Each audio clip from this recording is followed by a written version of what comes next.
Good morning, good afternoon, good evening friends. आप जिस भी समय इस वीडियो को देख रहे हैं आप वो चीज़ रख लीजिए। और आज हम बहुत ही क्विक रिवीजन करने वाले हैं advent of Europeans in India का। इससे पहले भी दो चैप्टर्स हैं, major approaches to Indian history और सोर्सेज ऑफ इंडियन हिस्ट्री।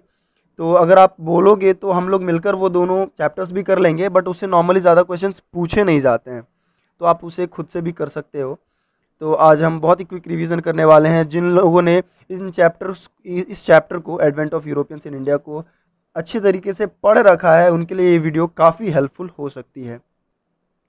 तो अब हम बात करते हैं कि यूरोपियंस इंडिया में क्यों आए, आखिर उन्हें यहाँ आने की ज़रूरत क्यों पड़ी, उनका एडवेंट यहाँ क्यों हुआ। तो सबसे पहले कुछ इंसिडेंट्स हैं, जैसे कि अगर यूरोपियंस को इंडिया के साथ ट्रेड करना होता था, 17th सेंचुरी के अप्रॉक्स की बात है, जब यूरोपियंस को इंडिया के साथ ट्रेड करना होता था तो उन्हें अरब के थ्रू ट्रेड करना पड़ता था, लैंड के थ्रू ट्रेड करते थे। उस वक्त सी रूट था नहीं, फाइंड हुआ नहीं था सी रूट, तो लैंड के थ्रू ट्रेड करना पड़ता था। तो अरब्स जो है वो बीच में आते थे रास्ते में, तो जिसकी वजह से कि Arab acts like the mediator to trade to India. तो इंडिया के साथ अगर ट्रेड करना है तो अरब जो है मेडिएटर का काम करता था भैया। तो मेडिएटर का काम करेगा, तो मेडिएटर क्या करते हैं, अपने अपने प्रॉफिट को तो भैया रखते ही हैं। तो अरब जो है अपना प्रॉफिट रखते थे, जिसकी वजह से यूरोपियंस के प्रॉफिट में काफ़ी नुकसान होता था। तो एक रीज़न ये हो गया कि यूरोपियंस इसीलिए भी डायरेक्ट ट्रेड करना चाहते थे इंडिया के साथ, क्योंकि अगर अरब बीच में आ रहा है तो वो अपना प्रॉफिट भी ले रहा है। ये एक पॉइंट हो गई। दूसरी पॉइंट हो गई कि 15th सेंचुरी के अप्रॉक्स यूरोपियन वर्ल्ड में एक स्पिरिट ऑफ रेनाइसेंस आया। वो दुनिया को एक्सप्लोर करना चाहते थे। वो नए नए इन्वेंशंस होने लगे नेविगेशन के फील्ड में, और भी बहुत सारे फील्ड में, आर्टिलरीज के फील्ड में। तो काफ़ी ज़्यादा इन्वेंशंस होने लगे। तो जिसकी वजह से अब उन्होंने सोचा कि now now this is the time कि हम जो है एक डायरेक्ट सी रूट इंडिया के लिए ढूंढेंगे और ईस्टर्न वर्ल्ड से हम डायरेक्ट ट्रेड करेंगे, ताकि हमें प्रॉफिट भी ज़्यादा हो। और ये चीज़ें हो गई। और तीसरी रीज़न ये है कि यूरोपियन वर्ल्ड में काफ़ी ज़्यादा इकोनॉमिक डेवलपमेंट हो गया। अब लोगों के पास पैसे जब ज़्यादा आ जाते हैं तो उनकी लग्जरी आइटम्स की डिमांड भी बढ़ जाती है। और अगर लग्जरी आइटम्स की डिमांड बढ़ जाएगी तो उसके सप्लाई को बढ़ाने के लिए रॉ मटेरियल्स तो चाहिए। और रॉ मटेरियल्स का तो अपार भंडार हमारे ईस्टर्न वर्ल्ड में, जिसमें इंडिया भी वन ऑफ देम है। तो इसीलिए भी वो इंडिया के साथ डायरेक्ट ट्रेड करना चाहते थे। तो ये तीन रीजंस हैं। अब क्या है कि नेविगेशन की फील्ड उनकी काफ़ी अच्छी हो रही थी, इन्वेंशंस हो रहे थे। तो वो जो है उन्होंने डायरेक्ट बोला कि अब डायरेक्ट जो है हम ट्रेड करेंगे और डायरेक्ट सी रूट हम फाइंड करके ही रहेंगे। इसी के अब बात करते हैं कि 1494 में, ठीक है, 1494 में जो है एक ट्रीटी हुई थी, ट्रीटी ऑफ टॉर्डेसिलस। 1494 में ट्रीटी ऑफ टॉर्डेसिलस हुई, जिसके अंडर, उसी के तहत ट्रीटी ऑफ टॉर्डेसिलस जो कि 1494 की ट्रीटी थी, उसी के अंडर एक डिसीजन लिया गया 1497 में कि हम क्या करते हैं कि अटलांटिक ओशन को दो पार्ट में डिवाइड कर देते हैं, that is east and west. अब ईस्ट में क्या करेगा, पोर्तुगीज को दे देते हैं कि पोर्तुगल जो है वो ईस्ट में ट्रेड करेगा, और जो हमारा स्पेन है वो वेस्ट ऑफ अटलांटिक ओशन में ट्रेड करेगा। और उन्होंने सिर्फ ईस्ट और वेस्ट ऑफ अटलांटिक ओशन जो चुना, तो सिर्फ नॉन क्रिश्चियन कंट्रीज ही चुना। क्यों? क्योंकि एक चीज़ थी कि वो ट्रेड तो करना ही चाहते थे, लेकिन साथ साथ चाहते थे कि ट्रेड के साथ साथ अगर हम नॉन क्रिश्चियन कंट्रीज़ को में कुछ लोगों को क्रिश्चियनिटी में कन्वर्ट कर सकें तो वो भी काफ़ी अच्छा है, हमारे धर्म का प्रचार प्रसार भी होगा। तो एक ये भी मोटिव था उनके पास। तो ये चीज़ हो गई। तो 1497 में ये चीज़ हुआ, डिसीजन लिया गया, अटलांटिक ओशन में जो है एक इमेजिनरी लाइन खींची गई और बांट लिया गया। फिर पोर्तुगीज में से जो है, पोर्तुगीज को अब वेस्टर्न साइड मिला, India was one of them. तो अब एक ही साल के बाद 1497 में ये डिसीजन लिया गया, और 1498 में एक ही साल के बाद वास्को द गामा भाई साहब जो है इंडिया पहुंच गए। अपना प्रपोजल लेकर कि हम जो है इंडिया के साथ ट्रेड करना चाहते हैं और नाउ वी आर कैपेबल कि हम जो है डायरेक्ट ट्रेड कर सकते हैं, we are find the sea route और समथिंग लाइक दैट। तो अब क्या हुआ, वो सबसे पहले वास्को दा गामा भाई साहब सबसे पहले आए कालीकट। कालीकट में जो कालीकट के राजा थे जमोरिन, द जमोरिन उनको बोला जाता है। तो कालीकट के राजा से वो मिले, कालीकट के राजा ने काफ़ी अच्छे से मान सम्मान स्वागत किया। अब मान सम्मान स्वागत किया, पोर्तुगीज़ का मान सम्मान स्वागत किया, तो ये चीज़ें अरब को तो अच्छी लगेगी नहीं, क्योंकि वैसे भी अरब जो है मीडिएटर का काम उसका ख़त्म हो जाएगा, फिर अगर डायरेक्ट ट्रेड स्टार्ट हो जाएगा तो अरब को ये बात अच्छी नहीं लगी। पोर्तुगीज़ जो है वो कुछ मोटिव्स के साथ आए थे, जैसे वन ऑफ द मोटिव उनका था कि वो इंडिया के ट्रेड को मोनोपोलाइज करना चाहते थे। मोनोपोलाइज करने का मतलब है कि वो चाहते थे कि कोई भी और फॉरेन कंट्रीज इंडिया के साथ ट्रेड नहीं करेगी। अगर कोई इंडिया के साथ ट्रेड करेगा तो it will be only Portuguese, Portugal ही सिर्फ इंडिया के साथ ट्रेड करेगा, इसके अलावा और कोई नहीं करेगा। ये इसका मतलब हुआ कि वो इंडियन ट्रेड को मोनोपोलाइज करना चाहते थे और पोर्तुगीज ही फर्स्ट थे जो कि इंडिया के ट्रेड को मोनोपोलाइज करने का सोचे थे, वो पोर्तुगीज ही थे। ये भी चीज़ आपको ध्यान में रखनी है। तो वास्को दा गामा 1497 में आए, सारा मुआयना किया, कालीकट के राजा जमोरिन से मिले, उसके बाद जो है वो चले गए मुआयना करके। फिर वापस आए क्योंकि अब तो इस्टेब्लिश करनी है उनको, यहाँ मुआयना करने आए थे पहले तो फिर जो है 3-4 साल के बाद वापस आए 1501 में। 1501 में जब वो वापस आए तो उन्होंने कुछ कंपनीज को इस्टेब्लिश किया, तो आपको याद रखना है ट्रिपल सी, C3 आप इसको याद रख सकते हो। तो वो C3 क्या थी, तो उन्होंने कंपनीज इस्टेब्लिश करी कालीकट में। कालीकट में तो वैसे भी करते, फर्स्ट टाइम भी जब 1497 में वो आए थे, वो कालीकट ही आए थे, तो कालीकट तो ऐसे ही याद रहेगा आपको। और एक कैन्नानोर कोचिन, कालीकट कैन्नानोर कोचिन, C3, ये चीज़ आपको याद रखनी है। इसके बाद जो है वास्को दा गामा भाई साहब के बाद जो है फर्स्ट पोर्तुगीज गवर्नर जो आए, काफ़ी इंपॉर्टेंट चीज़ें हैं ये। फर्स्ट पोर्तुगीज गवर्नर जो आए वो थे हमारे फ्रांसिस्को दे अल्माइडा।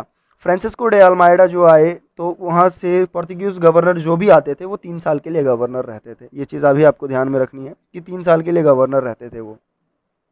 तो फ्रांसिस्को डे अल्माइडा आए तो उनका कुछ मोटिव के साथ आए, अपना कुछ प्लानिंग प्लॉटिंग करके वो आए। तो उनका मोटिव था कि सबसे पहले कि मुस्लिम का जो ट्रेड था यहाँ पे, तो मुस्लिम के ट्रेड को वो डिस्ट्रॉय करना चाहते थे, बिल्कुल पूरी तरीके से नस्ते नाबूद करना चाहते थे। फ्रांसिस्को डी अल्माइडा को डीयू में गुजरात और इजिप्शियन की कंबाइंड नेवीज ने फ्रांसिस्को डे अल्माइडा को हराया। हराया तो हराया, लेकिन फ्रांसिस्को डे अल्माइडा भी हारने वालों में से नहीं।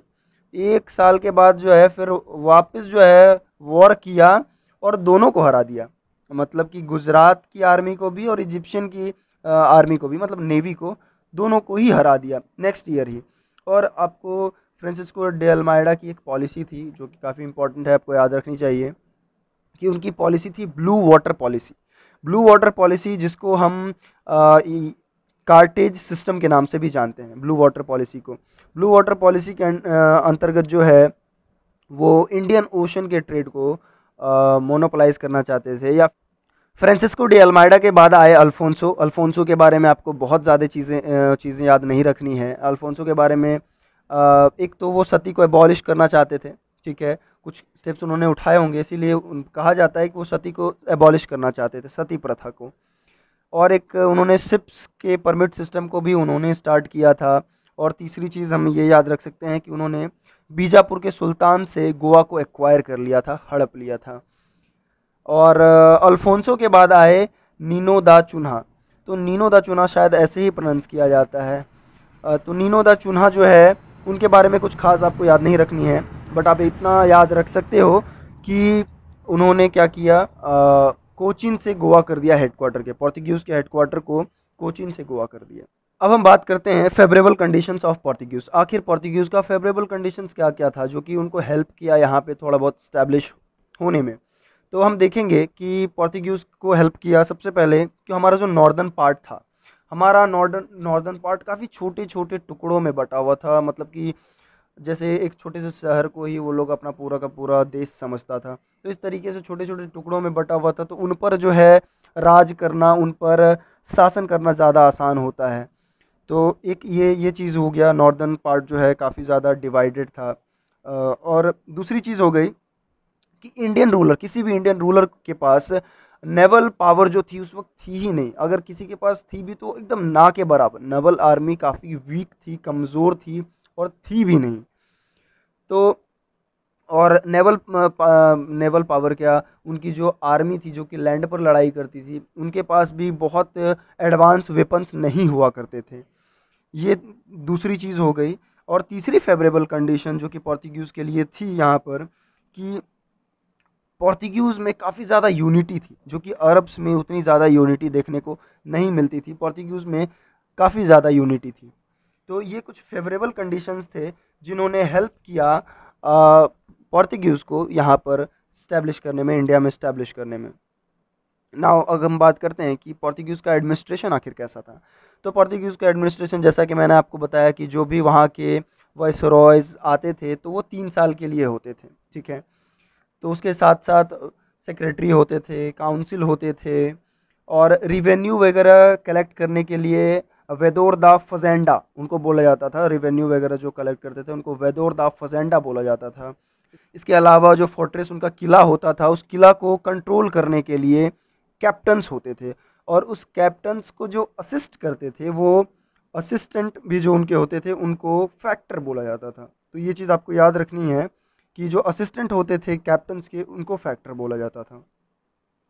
पोर्तुगीज़ की रिलीजियस पॉलिसीज़ कैसी थी, तो पोर्तुगीज़ की रिलीजियस पॉलिसीज़ अच्छी नहीं थी हम कह सकते हैं, क्योंकि पहले पहले तो वो आए तो पहले तो मुस्लिम्स को प्रोसिक्यूट करते थे, और हिंदुओं के साथ काफ़ी वो बोलते हैं कि टॉलरेंस वाला उनका था कि नहीं, हिंदुओं के साथ वो उतना ज़्यादा नहीं करते थे, मुस्लिमों के साथ उनके बुरा व्यवहार करते थे। लेकिन इसके बाद फिर धीरे धीरे जैसे वो स्टैब्लिश होने लगे तो फिर वो हिंदुओं को भी प्रोसिक्यूट करना स्टार्ट कर दिया उन्होंने। तो ये एक चीज़ आप रख सकते हो। उसके बाद जैसे एक चीज़ है कि अकबर के टाइम में, 1580 में अकबर ने बुलाया उनके जेसूट्स को, जेसूट्स जो क्रिश्चियंस में होते हैं, पादरी जिन्हें बोला जाता है, आई डोंट नो, तो उनको बुलाया। तो अकबर तो भैया मतलब वो इतने अच्छे आदमी थे कि वो हर धर्म को जानना चाहते थे, हर तरह की चीज़ों को एक्सप्लोर करना चाहते थे, उनमें ये काफ़ी ज़्यादा थी। और काफ़ी दूसरे धर्म को लेकर भी काफ़ी ज़्यादा वो टॉलरेंट थे। तो उन्होंने जूसेट्स को बुलाया, 1580 में बुलाया फतेहपुर सिकरी में।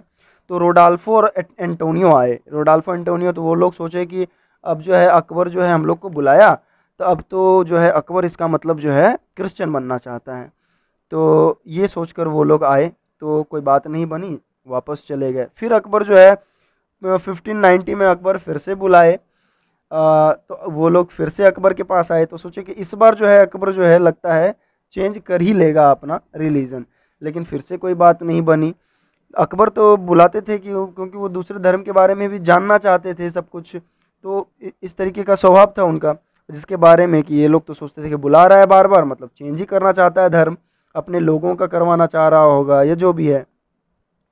और फिर 1595 में जो है लाहौर में अकबर के दरबार में कौन आए, जेरोइन और इमैनुअल आए। तो इनकी आप इन तीनों इंसिडेंट से आप इतना आप समझ सकते हैं कि काफ़ी ज़्यादा ये क्रिश्चियनिटी को आगे बढ़ाना चाहते थे। मतलब क्रिश्चियनिटी को लोग ये चाहते थे कि लोगों को मतलब कोई और धर्म हो ही ना, सबको क्रिश्चियन बना दिया जाए। तो इनकी रिलीजियस पॉलिसीज़ अच्छी नहीं थी, हम ऐसा कह सकते हैं ओवरऑल। अब अगर हम बात करें कि why Portuguese lose favour with Mughals, Mughals का फेवर वो आखिर क्यों धीरे धीरे खो दिए। मुगल्स काफ़ी मेहरबान थे स्टार्टिंग में पोर्तुगीज के लिए, लेकिन धीरे धीरे जो है फेवर जो है उन्होंने मुगल का खो दिया। क्यों खोया, तो बहुत सारी बातें हैं। जैसे हॉकिंस, हॉकिंस एक ब्रिटिश थे और वो 1609 में जहांगीर के कोर्ट में आए। जहांगीर के कोर्ट में आए ये बोलने के लिए कि हम देखिए व्यापार करेंगे, और जो भी चीज़ें उन्होंने रखी तो जहांगीर भी मान गए, ठीक है आप ट्रेड कीजिए, कोई प्रॉब्लम नहीं है मुझे। तो ये बात जो है अच्छी नहीं लगी किनको, पोर्तुगीज़ को, क्योंकि पोर्तुगीज़ यहाँ पे जो है मोनोपोलाइज करना चाहते थे, और इसीलिए उन्हें अच्छी नहीं लगी कि हम किसी बाहर के फॉरेन कंपनीज़ को नहीं आने देंगे या इंडिया के साथ ट्रेड नहीं करने देंगे। नाउ अब हम बात करते हैं कि Portuguese lose favour with Mughals.